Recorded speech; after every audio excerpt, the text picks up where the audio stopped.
அனைவருக்கும் இனிய காலை வணக்கம் நண்பர்களே. உங்கள் ஸ்ரீ பாலாஜி ஏஜென்சி பானவரம். இன்றைக்கி நம்ம வீடியோவில் என்ன பார்க்க போகிறோம்னா, மேக்ஸிவோ ரொட்டாட்டரில் வந்து ஆயில் சீல் எப்படி ஈஸியாக போடுறன்ற வழிமுறை நான் சொல்ல போகிறேன். பாருங்கள், இதுதான் டெல்டா ஆயில் சீல். இந்த ஆயில் சீலோட லைஃப் பார்த்தீங்கன்னா குறைஞ்சது 1500 மணி நேரத்துலேருந்து 2000 மணி நேரம் வரைக்கும் கண்டிப்பாக லைஃப் வரும். மற்ற பிராண்ட்லாம் பார்த்தீங்கன்னா உடனே ஆயில் சீல் மாத்திர மாதிரி இருக்கும். நம்மளது பார்த்தீங்கன்னா 1500 மினிமம் 1500 மணி நேரம் போது கண்டிப்பாக லைஃப் வரும். இதுக்கு ஒரு நாங்கள் ஸ்பெஷல் டூல் வச்சுருக்கோம். அந்த டூல் காட்டுறோம் பாருங்கள்.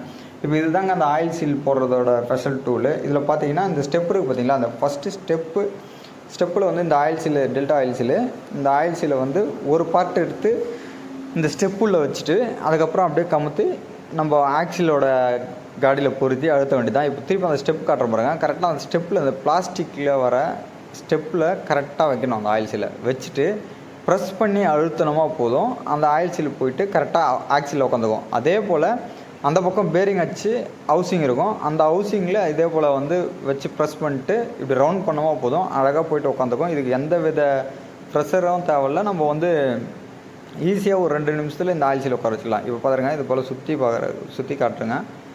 இந்த ஆயில் சீல் நல்லா உட்காந்துச்சு பாருங்கள். நம்ம இப்போ மேக்ஸிவோ ரொட்டாட்டர் எடுக்கிறதுக்கு தயங்குறத பார்த்தீங்கன்னா கஸ்டமர் ஸ்பேர் இல்லைன்னு சொல்லிட்டு சில பேர் வதந்தி கலைப்பு இருக்காங்க. இப்போ நான் எங்ககிட்ட பார்த்தீங்கன்னா அனைத்து வித ஸ்பேரும் இருக்குது. மேக்ஸிவோவில் எல்லா மாடலுக்கும் நம்மக்கிட்ட ஸ்பேர் இருக்குது. ஸ்பேர் வேணுன்றவங்க வாங்கிக்கலாம்.